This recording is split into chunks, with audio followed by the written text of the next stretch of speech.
What I would say in my adult life is that I realized, because of where I was coming from, I felt like I was an underdog. I was not going to make it in life, and I required to be very diligent, determined, and have discipline. So I really worked at that time. So, graduated from campus, and I'm job hunting. So I got a very nice job. I was earning 25,000. That was good money. And it was a professional services firm. It was actually an audit firm.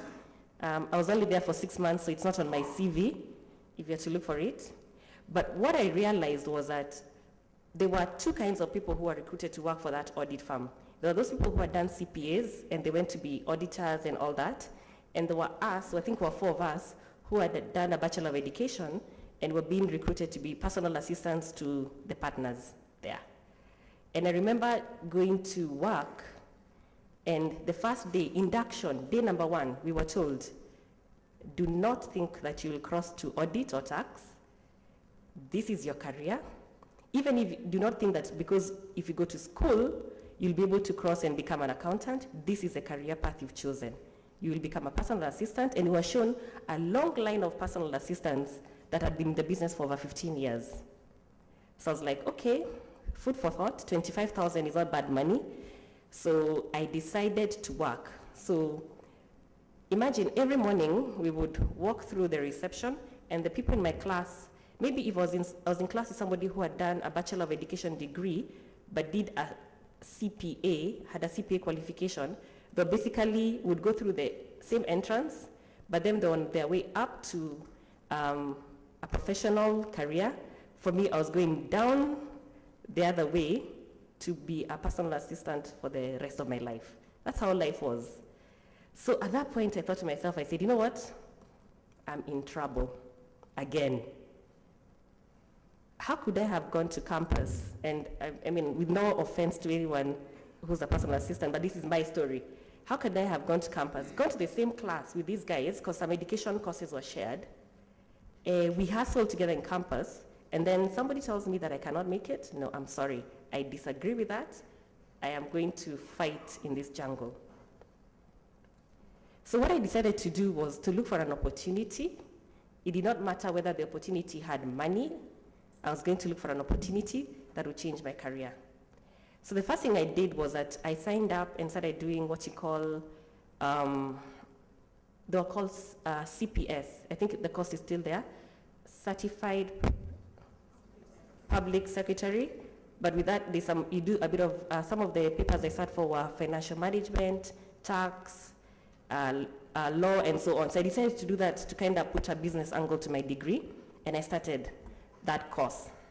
So I did section 1, section 2, I skipped section 3 because I thought it was a bit difficult. I did section 4, then I decided to come back to section 3 at some point. But again, here I was trying to pursue a business qualification because I had been told so many times that because you've done a Bachelor of Education degree, you'll not make it. So I did CPS 1, 2, and 4. Coincidentally, I was best student nationally on all the papers that I sat for. So what is this thing that I'm being told that I cannot make it? Anyway, let me digress a bit. ISPAC wrote me a letter, and they said that congratulations for being the best student nationally. We're giving you a token of, I think it was about 500 bob. So I got the first letter, which was for section 1. I ignored. I was like, I go all the way to Upper Hill, and that time Upper Hill was so far, to pick 500 bob, and they're not going to give it to me in cash. It was going to be a check. I bank it, and I think that time you'd be charged 100 bob to clear a check. I was like, you know what, it's all worth it.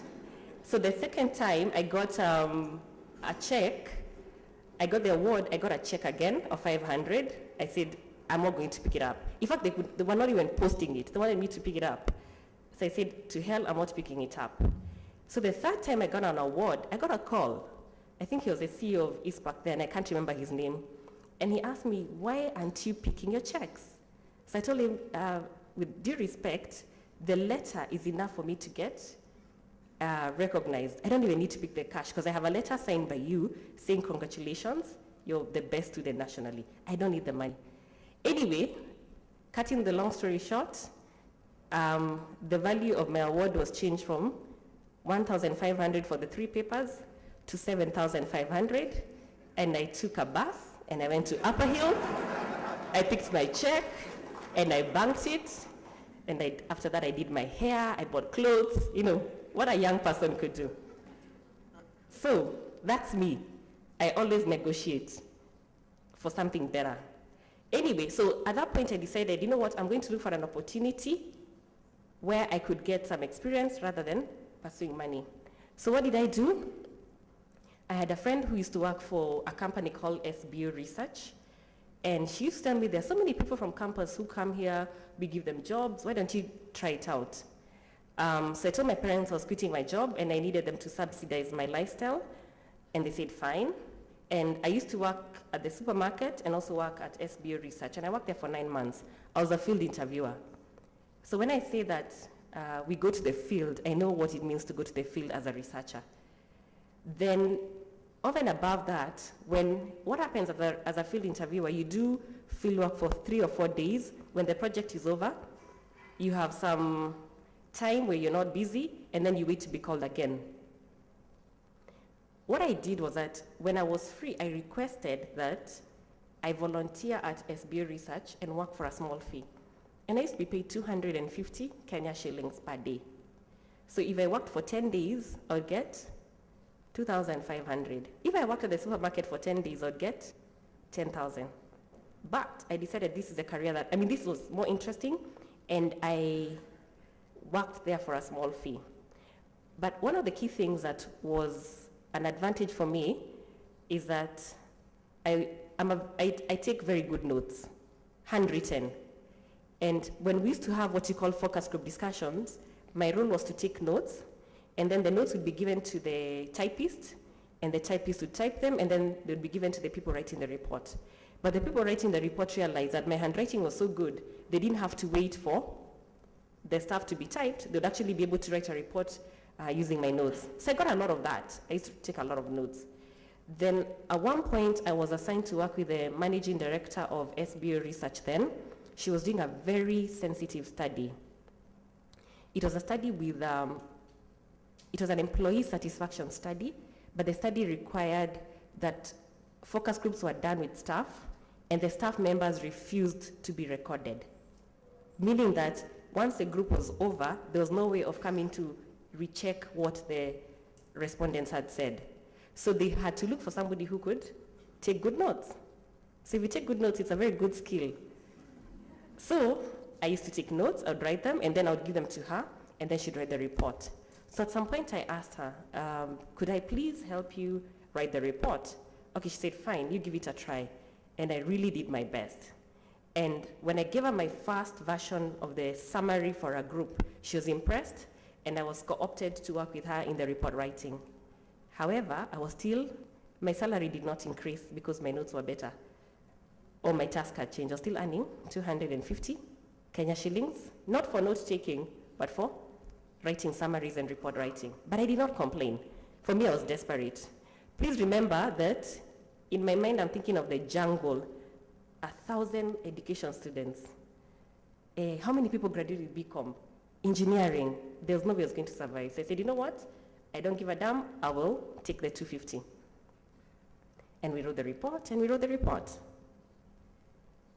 So what I would say is that, and I always tell young people, if you look for opportunities to do much more than what you're required, you could actually find that this is the thing that will make or break your career. And this was actually the career breaker for me. So my next life was with Mr. Stedman. That's Roger Stedman, the founder of the Stedman Group, which then became Synovate, which is now Ipsos. So I met Roger Stedman. So what happened was I put in my CV with preferred personnel, and preferred personnel then shortlisted me for an interview with the Stedman Group then. When I went for the interview, I actually was in the same interview panel with my colleagues at Kenyatta University and Nairobi University who had a BCom degree. And here I was with my education degree. So I was like, okay, now let me tell you the best thing that happened. We were given an aptitude test, and the aptitude test was that you were given some transcript of a focus discussion, and we were asked to prepare a summary report. I mean, that was a walkover for me. I was looking at these becomes, sweating. I did my paper, and I was done. And I walked out knowing that I had gotten that job. So when I got a call from the organization, I was excited because I knew this was it. And that's how I joined Stedman. When I joined Stedman, I worked in our Nairobi office for 6 months, and then a position fell vacant in Uganda. Now, here's a conversation I overheard. Let me backtrack. So I was offered the job to be a research manager and move to Uganda. I've only been at Stedman for 6 months, and I've been offered a job to go to Uganda 6 months later to head the research unit there. So I said, wow, this is fantastic. So I was ready to pack my bags, and the day before I was supposed to travel to Uganda, I was going to the HR manager's office to pick my appointment letter, and before I opened the door, I don't know, something told me to pause. So I stood outside the door, and I could hear the conversation in the HR manager's office, and I had, let me not say their names, I had the senior managers talking about me. And the discussion was that, should we send her to Uganda? But she didn't have experience. Then somebody said, you know what, we've got nobody to send. None of the senior managers wants to go because they have families. Let's take a risk. If she fails, we'll bring her back, and we'll send somebody. We'll have gotten time to recruit somebody. So imagine, I was excited, and then this is a conversation you overhear. So let me talk about my early Stedman days. You see, maybe I'm still an underdog. Eh? My salary moved from 25K, I'm an expatriate, it's gone to 40K only. Huh? I'm an expatriate, but let's move on. So, I used to work, when I went to Uganda, I worked very hard. I used to be in the office by 6 a.m. and I would work up to 9 p.m. That was every day. I did that every day. I also had a mentor in Nairobi. She was then the research director. I think would have calls every day on what I needed to do. And by the time I was 29, I had become country manager. What happened is that in my first year of being in Uganda, the business grew by 35%. The second year, the business grew by 33%. The third year by 30%. My salary was also growing at a higher pace. So after the first year, when I came to Nairobi for my appraisal, everyone said, you surprised all of us. What drove you? I said, no, I'm just passionate about the job. I didn't tell them that I had overheard them planning to exit me from Uganda. And that's how I made it. But over and above that, I was in Uganda for 5 years.